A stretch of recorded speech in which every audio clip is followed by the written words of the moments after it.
The Chinatown International District, also known as the CID, is rich with history and culture. And today, some consider it one of the most endangered neighborhoods in the country. As King 5's Christine Pei reports, not all of its history is looked back upon fondly.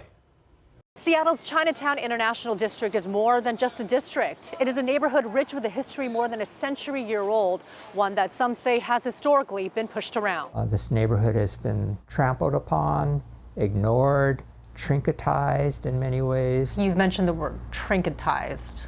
What does that mean? That's very intriguing. I think there's a danger in how people view Chinatown International District, in that this is sort of a tourist destination where you can pick up some souvenirs and get your favorite Chinese exotic food. Because it's not simply restaurants, it's a neighborhood with people living here who have lived here for a long, long time and call this their home. Tonight on Facing Race, I talked to those who do call the CID home and are working to protect its future from yet another round of public projects. That's coming up tonight at 6:30 and 11. For Facing Race, I'm Christine Pei, King 5 News.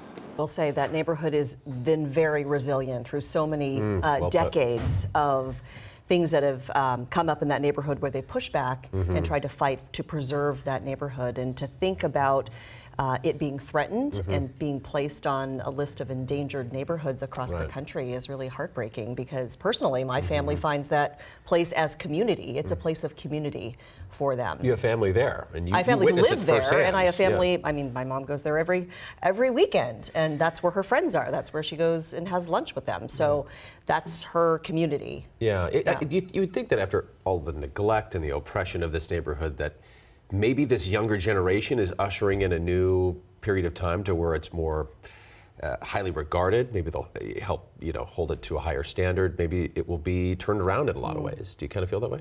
I do. I think a lot of, the youth activism has been a big part of preserving the Chinatown International District. But I think what you'll see in Christine's story is there are people in that neighborhood who've been fighting for decades, and they continue to push to preserve that neighborhood. And you're going to hear from some of them tonight in that Facing Race story. So look forward to that. Yeah, me too.